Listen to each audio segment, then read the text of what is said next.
What is the creepiest thing you've seen in the woods, or in the mountains, or in deserts, or caves, or in small towns, or in remote or rural areas, or while on large bodies of water, or while on an aircraft or a nautical vessel? I'd been at football training with a few of my cousins when I was about 10 years old.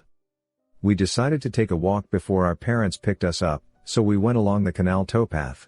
My cousin looked down in the canal and saw a really nice jacket floating along, and being a weird scavenger person decided to reach in to fish it out. Well, the jacket turned over. And so did the man wearing it. He also had no face left. Not gonna lie, that was rough. This took place in the Australian bush around 10:11 at night. I was 17, leading a staggered column of about 60 cadets to our detachment campsite. Due to light discipline rules, only myself at the very front of the group and the other flight commander at the rear had torches on. This was so that any vehicles coming along the trail could see us, and so that most of the cadets could maintain their night vision. We were camouflaged up and thus difficult to see at night. As we walked along, I periodically looked to my sides, and kept seeing what looked like dewdrops on the ground. Almost like tiny blue gems glinting in my torchlight either side of the road. I had to maintain my position in the formation, so I couldn't get a good look at what they were. However, after a while we stopped for a very brief break, and I took the opportunity to have a closer look. Walking over to the side of the trail, I spotted a small cluster of the diamonds and focused my head torch on them. Rather than seeing diamonds or dewdrops or anything remotely pleasant, I instead saw a group of about 5 large spiders just crouching in the leaf litter and staring at me. They looked like huntsmen's, which are about the size of an adult's hand. Sweeping my head around, I realized there were thousands of the things. All over the ground, some on the trunks of trees, and everywhere around me, glaring at the light affixed to my head. I had a very brisk walk back to the formation and attempted to play it cool while screaming in my head. Being a massive arachnophobe, I have no effing clue how I managed to set up a tent and spend the next week in that cursed forest. It's 2 a.m. We're in a tent in the woods in Maine. I'm about 8. Mom, there's something creeping around outside the tent. You're dreaming, go back to bed. Mom, there really is something out there. No. There isn't. Just then, something whaps on the side of the tent, hard enough to shake the whole thing. And my mother, who is entirely too god-darn tired to deal with this crap, sits bolt upright and whaps right back in the same spot. And from outside the tent, we hear meow. Edit, it was a house cat. We didn't hear anything more the rest of the night. Your mom is metal. Felt like running at night last year because the park near where I live gets all pretty with the lights on in the dark. So after 5 minutes into the exercise, I feel the need to adjust my shoes because I forgot to wear a longer sock and they were hurting my ankle. I look up and I see this dark silhouette running towards me at full speed wearing a hoodie about 50 meters away. I was on the left side of the street and he was on the right, so it was clear he was running towards me. I legit almost crapped my pants and felt an adrenaline surge. I thought about fighting him if he got any closer, but in a blink of an eye, the person trips, falls face planted on the ground, and starts crawling in my effing direction again. F that, dude is committed, I'm leaving. I have a similar story. I was doing a paper route and a guy in a wheelchair appears out of nowhere at 3 a.m., just racing towards my car. We encountered him again about a week later. He did the same thing. Just hightailed it towards my car in his wheelchair, murder in his eyes. This took place like 2 streets over from our house. We floored it out of there and quit the paper route. Never seen him again. I was driving home after an extremely late night at work. I lived in the middle of nowhere. About a mile before I got there, a woman covered in blood jumped out of the woods into the middle of the road screaming. I panicked and went around her, then slammed on the brakes to help. Her boyfriend had beaten her and was currently chasing after her in the woods. I got her in my car and called the police. They met us at the hospital because I told them there was no way I was waiting on the side of the road when he was coming. Walking on the beach with my boyfriend, and we had walked to a giant rocky cliff to make out. Somebody was just gazing at the ocean, crying and shaking. Mind you, this is late at night, like around 9:30 p.m. We asked him if he was okay. He apologized and practically ran back down the cliff, away from the dangerous areas. My boyfriend and I watched him until he reached the public area and decided to call it a night. I'm pretty sure he was going to jump. You just might have saved that dude's life that night. In order to get back home from a popular kebab restaurant, I need to walk a short path through the woods.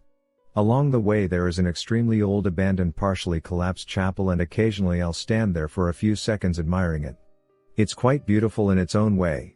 One day during winter season I decided to rest there for a minute, so I placed my kebab on the bench right next to the chapel and just stood there taking in the scenery. It was already rather dark and the woods were almost completely silent, but right as I was about to continue my walk I heard footsteps rapidly getting louder. It was a child running towards me, and as soon as it realized I was there it started to repeatedly scream, "Run, he is coming!" or variations of that same sentiment. I was a bit perplexed by the situation, so I watched the child run past me without moving an inch myself. It didn't take another second for a much more weighty pair of footsteps to appear. I could make out a silhouette in the distance which seemed to be their origin, and at that exact point in time I got really scared. As opposed to running, I decided to hide in the chapel next to the altar, and after tripping over an old broken chapel bench I reached my hiding place. The footsteps got louder and louder, but right as they approached the vicinity of the chapel they suddenly went silent. About 15 seconds of complete quietness had passed just for the words, "Oi! You effing idiot left your kebab on the bench." To break the silence. Turns out it was a resident of the very same street I inhabit. His nephew was visiting and he wanted to race him to the kebab stand. I don't know whether this was the right place to post this, ultimately this is more stupid than creepy. Best story here, emo. When I was about 7 or 8, my parents sent me to a local summer camp that they would pick me up from in the afternoons. I never really liked it because the kids were mean, everything was either broken or not clean, and the counselors obviously didn't care. I remember the girls' changing room had a door that led out to the woods, but the doorknob was gone, so it was unlocked all the time and you could see into it. This was primarily where the girls changed into their bathing suits, and there was usually someone blocking the view while we changed so the boys couldn't look in. Well, one day I'm changing alone and someone wasn't blocking the door. I look over and see an eye peeping in through the hole watching me change. I pull the rest of my clothes back on quickly and run out to tell my twin brother. I tell my dad that I don't want to go back to that camp anymore, and he begrudgingly takes us out of the camp pretty soon after because he knew how much we hated it. Years later, the camp has been closed down for many years and I'm asking my dad about it. He gets really grim and tells me it shut down because a 13-year-old boy had raped 7-year-old girl in the woods right behind the girl's bathroom, a few weeks after I had told him about someone watching me change. During a YMCA camp, 15 to 20 years ago, was around 11 to 13 at the time, we were camping in tents in a forest area. Was middle of summer, so stayed light till around 10 p.m., 11 p.m. till it was fully dark. So we go on a night walk with the group, and are halfway into the forest when we notice someone definitely not belonging to our group following us. Camp leaders rushed us back to camp and put us into our tents with one leader staying up to watch us. Halfway through the night, wake up and have to pee like a madman. Get out of the tent to walk to the bathroom and see the leader supposed to watch is asleep in his chair by the campfire. Look around and see that the guy following us earlier has opened up and is peeking into one of the tents, while fumbling in a bag he has next to him. Screamed louder than I ever screamed in my life. Leaders wake up, jump the guy and hold him till the police arrive. Turns out he had a taser, blindfold, rope and several knives in his bag. That made me nearly pee myself. OMG, if you'd not awakened, can you imagine? Trust me, I've thought about it more than I can count. Pretty sure one or more of those boys would not be here anymore. I was a cook on board several NOAA research ships. Up in the Bering Sea, I saw what appeared to be a massive, black, triangular-shaped craft dive under the water. I viewed it from a distance of maybe 2 nautical miles. I was on a camping trip with some friends of mine and we found like 7 or 8 chipmunks and squirrels all in a pile, but they were all dead without arms or legs. When I was a kid, I used to live on a tiny property in the woods. My house was basically built around where stables were once. My room was, back when it was still stables, where the hay was stocked. Before getting to the creepy thing, I need to say some other stuff. When you were in my room you could sometimes smell hay out of nowhere. My dog was always refusing to go upstairs because something was scaring the crap out of it there. You could sometimes hear knocking on doors. There were 3 entrance doors in my house, sometimes all at once. Now that this have been said, we can go to the fun thing. So my room had a big window that gave a big view over the woods, and my garden was basically a clearing. Once, I effing heard a kid giggling from upstairs.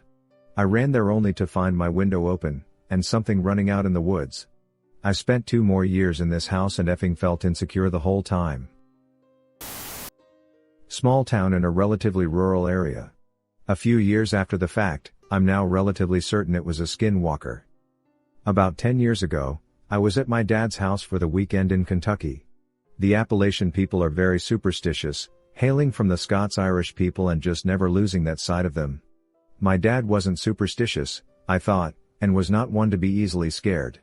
It was about, I dunno, 10 at night and we randomly decided to go into town to get some McDonald's.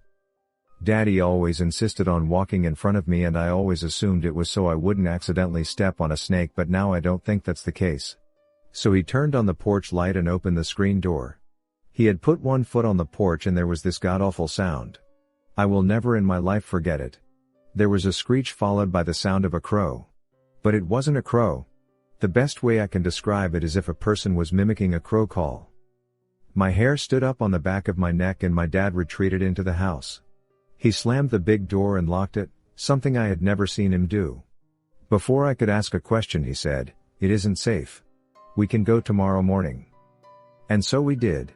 But the rest of the night, we stayed inside. My dad didn't even go outside to smoke a cigarette. He even let the outside dog stay in the house. We never talked about that again, but that was one of the scariest moments of my life. Went walking in the woods while camping with an old boyfriend to where the road ended and found a giant underground cage. After exploring we started kissing and suddenly heard little kids giggling all around us. Hightailed it out of there and never looked back. Cowlitz River, Washington State. Camping with my dad and sister me buddies, early 90s. Something was throwing rocks and sticks into our camp. We shined a flashlight out and caught a reflection of eyes and a silhouette. Very, very tall. Kept throwing stuff in our camp randomly for about 15 minutes. We just stoked the fire really high. In the morning I woke up to heavy footsteps in our camp and something reeked. Woke up my dad. He shook the tent and yelled. Whatever it was ran off. Human retinas don't reflect light back at night. That's a fun little fact I like sharing around the campfire. I was driving through rural parts of Missouri with a buddy. We drove down a single-lane road that had no exit. At the end of the road, there was a group of deer corpses laid in a perfect circle. I'd say there was at least 10 deer. We BTFO real quick. I've told this before and will stick with me till on my deathbed. Was a high schooler mid-90s. Went fishing off the coast of Corpus Christi with uncle and cousins. We were about 18 miles out. Been out all day. Was around 8 p.m. and were gearing up to head back in. It was before DST, so sun was already going down and getting dark. I was at the stern bringing in the traps. As I'm pulling it and I see this glow about 100 to 150 feet off. It's nothing I have ever seen. Best way I can describe it. It's like if you stuck a toaster underwater and the orange glowing elements were still working. But still not quite. And it was very large. We were on a 38-foot boat. All I can guess it was 5 to 6 times bigger. Kind of hard to judge sizes on open water. The water above it is not churning, but you can tell that it is disturbing it. I don't know, hard to explain. Almost like it was pushing the water up. This whole time I'm expecting something to break the surface and just froze. You know, like when you're walking the dog or something at night not really paying attention, and a cat or possum runs out. How you freeze and everything stops. I'm like that the whole time. Finally, I let out a call to my uncle. He comes around, stops right by me. He's not saying anything, just kind of like me. This thing, object or whatever the hell, just jets out towards the Gulf. I'm talking like not picking up speed. Instantly jets out. All I say is, "You seen that before?" My uncle just says, "Nope, let's go." I say absolutely nothing the way back and he doesn't either. My cousins ask us what happened. All my uncle says is nothing. Now what could it have been? I've researched it on and off for past 25 years. Especially when the internet came out. I've found a lot of people seeing something very similar. There is a naval base down there but no sub-bases we know about. It kind of took over my life for a lot of years. If we have something like that though. We've been holding out on technology that could change our lives. Super long story, TLDR nearly got murdered backpacking in rural Tasmania. My boyfriend and I were backpacking through rural Tasmania a few years ago. While on a bus, we were discussing our plans for the ensuing 2 weeks. The girl in the seat in front turns around and offers us a place to stay in her town. We declined as we were headed elsewhere first, but she gave us her mobile number and said that she and her partner would love to have us. A few days later we decide to take them up on their offer. We call her, and she says they're happy to host us. So far so good. They meet us at the train station and immediately something feels off. It's really difficult to explain, but it's that primal, ineffable feeling in your guts that tells you that something isn't right. We ignored our guts and followed them. They lead us straight out of town. We ask them where we're going and they say that they live on the outskirts. This town is creepy as F. It's an old mining town that has been largely abandoned, and as we walk the 15-odd minutes to their home the houses get crappier, with boarded-up windows, overgrown gardens and no people in sight. Eventually we reach the house at the very end of the town. It's their house. We go in. Set up in the middle of the living room is a single mattress with a sheet hanging around it. They show us around the house except for one door which stays closed. When I asked what was behind it they pretended not to hear. Our room has a made bed, chest of drawers and looks like a normal room. It seems weird that they sleep on mattresses in the living room when they have a guest room. We go back into the living room and look around. Knives. A lot of knives. My boyfriend asks if they go hunting. No. The partner hands one of the knives to my boyfriend and asks him to open it. It's a massive effing Bowie knife with what looks like blood staining around the edges of the blade. My boyfriend laughs awkwardly and sets it down. They have a tattoo gun, to practice. My boyfriend asks if they have any tattoos. No. There's a small axe at the door. I ask if they collect wood. No. Suddenly the guy says he wants to go to the shops. We agree quickly because we're creeped out and want to get back into the town. The 4 of us leave and they start walking in the opposite direction to the town. I say that the town is back the other way. The guy says this way would be more interesting because it goes up through the trees. He says that they have never been up the mountain before but he knows the area and it would take the same amount of time. I tell my boyfriend that I'm freaking out but he thinks it's okay. We follow them into the trees. The path goes up the mountain. We are going in the total opposite direction of the town. The girl turns around to her partner and whispers. So, where was the place again? My boyfriend and I freeze. I say I want to take the road back to town and start walking. When the 4 of us arrive in the one shop in town, no one recognizes the couple. And this is a really small town. We make an excuse that we want to go look at sites and that we'll catch up with them later, and instead book a hotel room and freak out. I did some snooping on the area.